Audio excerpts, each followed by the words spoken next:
right, welcome back. Let's jump right into Week 8, another deep dive into all things fantasy football. Yeah, looking at your two-platoon dynasty league, we'll call it TPD, and then some notable NFL happenings, too. Lots to unpack. We got standings, some big trades, betting outcomes.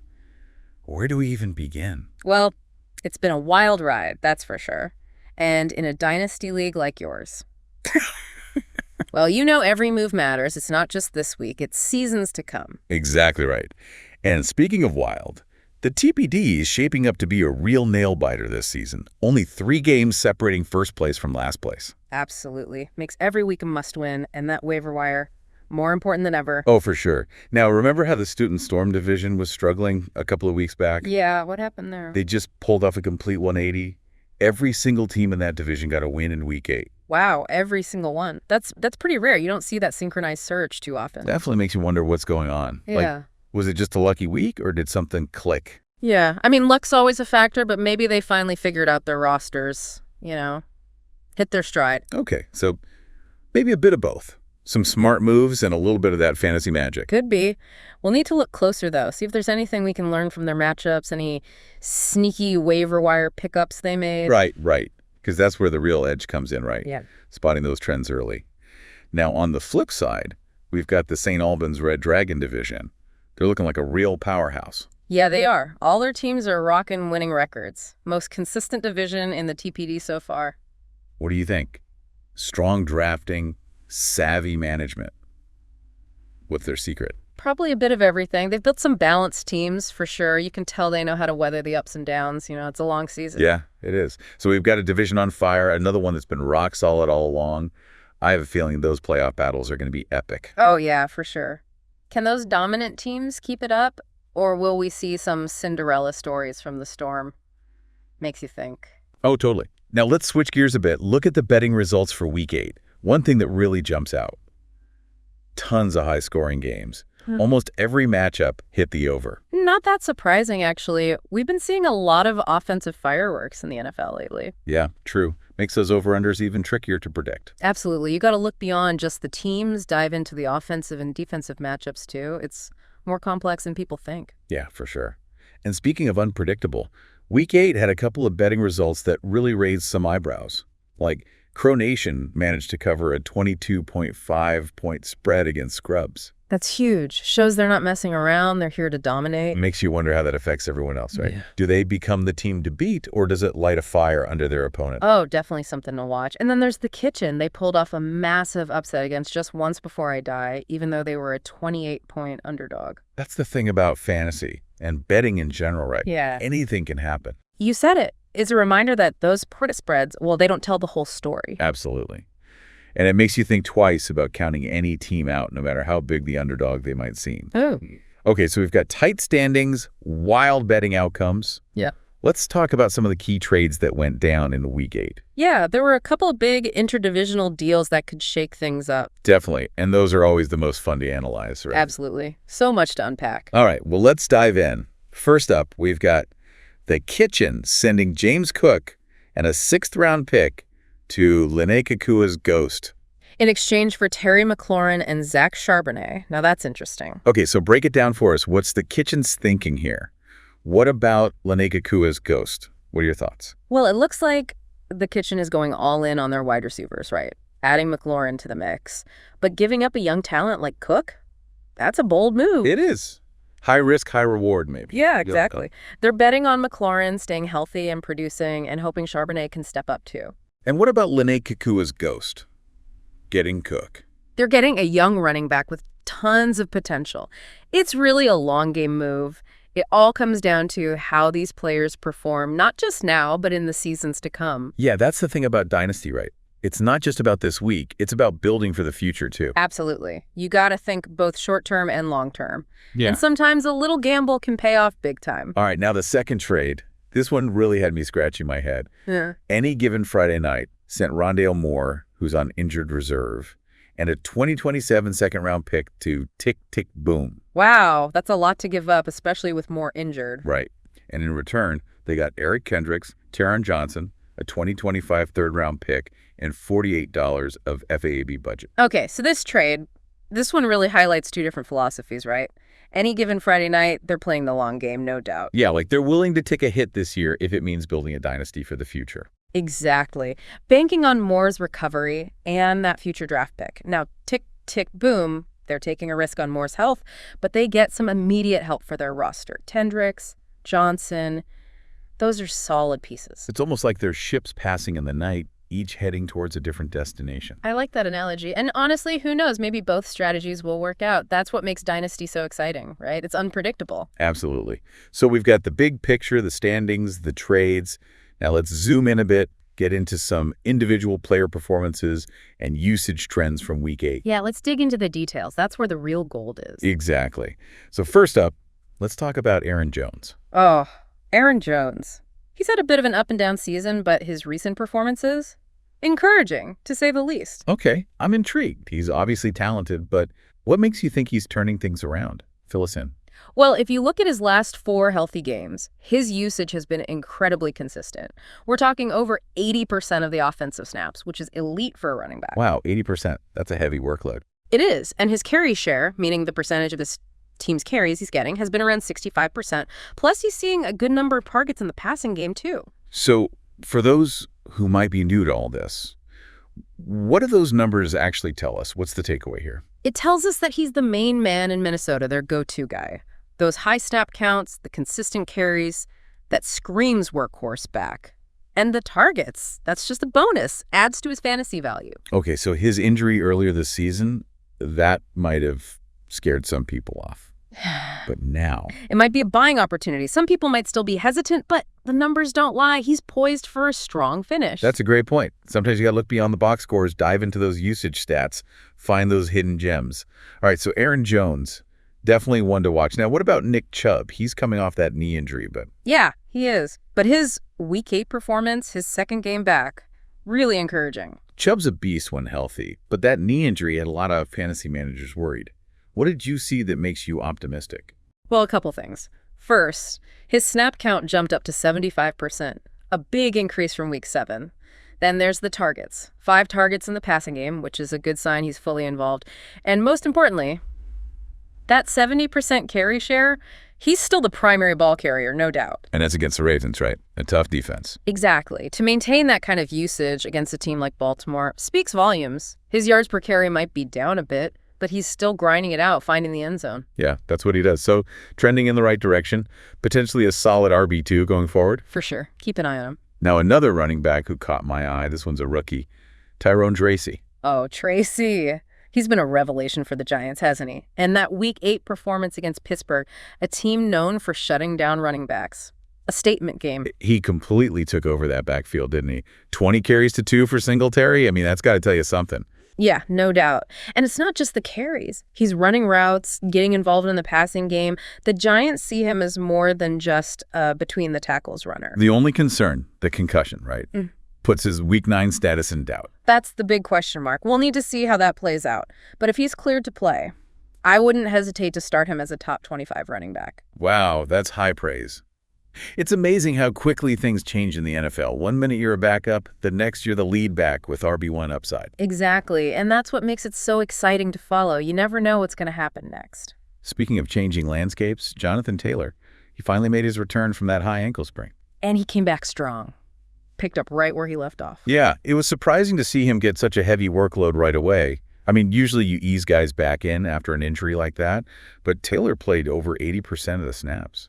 And handled almost all the running back touches. Shows you how much the Colts trust him, especially with the quarterback change. That's an interesting wrinkle. Richardson to Flacco. What do you think that means for Taylor going forward? Good thing, bad thing? I think it's good news for Taylor. They might run the ball slightly less overall with Flacco, but Taylor's share of those carries and the targets should increase. Plus, Flacco's a veteran, might bring some stability to the offense. Makes sense. So you're viewing Taylor as a solid RB1, maybe even top 5 potential. I am. He's healthy, he's the clear lead back, and the offense should be more efficient with Flacco. All signs point to a strong finish. Okay, good to know. Now let's shift gears, talk about some wide receivers. One player whose stock has been soaring lately is Cedric Tillman. Yeah, Tillman. He's been a hot waiver wire pickup, and for good reason. That Amari Cooper trade really opened things up for him. And he's taken full advantage. His last 2 games have been phenomenal. Racking up targets, air yards, producing like a WR1. Is this sustainable, though? That's the big question, right? We have to remember, the Browns have had some favorable matchups lately, and their passing volume has been high. So maybe temper expectations a bit, but still a player to watch closely. Exactly. He's a legitimate starter in the NFL, and if he keeps getting a good share of the targets, he could be a valuable WR2, maybe even a high-end WR3 going forward. It's always fun to see those young guys emerge. All right, let's talk about a veteran receiver who's been quietly putting up solid numbers, Jacoby Myers. Oh, Myers. He's a PPR machine, especially with Devontae Adams out. He's not the flashiest guy, but he gets the job done. For those who don't know, PPR stands for points per reception, so he's especially valuable in those leagues. Exactly. The Raiders' passing game isn't exactly lighting it up, but Myers' volume alone makes him a valuable asset in PPR leagues. Yeah, safe bet for WR3 production. Maybe even more if the Raiders can figure things out on offense. Okay, let's move on to tight ends. Always a tricky position in fantasy. It can be volatile, unpredictable, but there are always some hidden gems out there. Exactly. So who's caught your eye lately? Anyone we should be targeting? One player I'm intrigued by is Jonas Smith. Smith. He's always been kind of an enigma, right? Flashes of brilliance, but never quite lived up to the hype. What's different this year? His usage has been much more consistent over the past few games. He's running more routes, seeing more targets.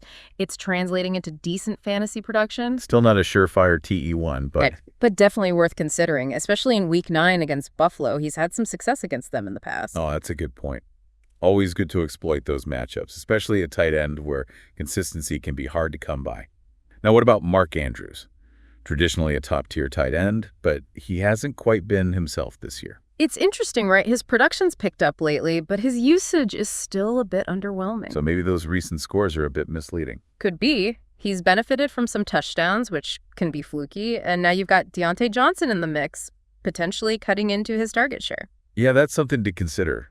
People might be tempted to overpay for Andrews based on name value alone, but right now he looks more like a fringe TE1. I agree. It's a reminder that fantasy football is always changing. What happened last year doesn't necessarily predict what's going to happen this year. Week 8 was a whirlwind.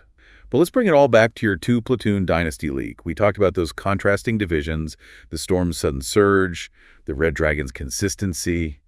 What does it all mean for you as you head into Week 9 and beyond?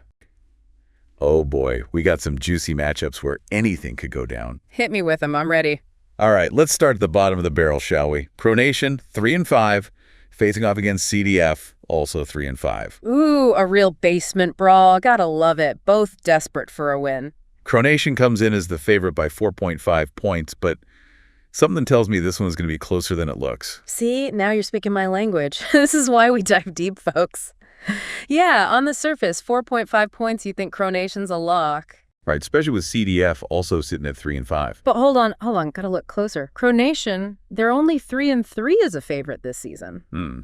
So not exactly inspiring those odds? Not exactly. And then you look at the projections. Yeah, what are they saying? They got Cronation winning, but by a hair? Like 201 to 193, 8 points? 8 points. That's nothing in a league like ours. Exactly. And, CDF, they're averaging 197 points per game. Cronation only slightly better at 202. So we're looking at a potential trap game for Cronation. I'm smelling an upset brewing, my friend. CDF, they've been scrappy as underdogs, 3-4 record in those situations. Okay, so they know how to hang tough. I like it. Don't underestimate a team with their backs against the wall. Love it when the underdogs make things interesting. Keeps everyone honest, Absolutely.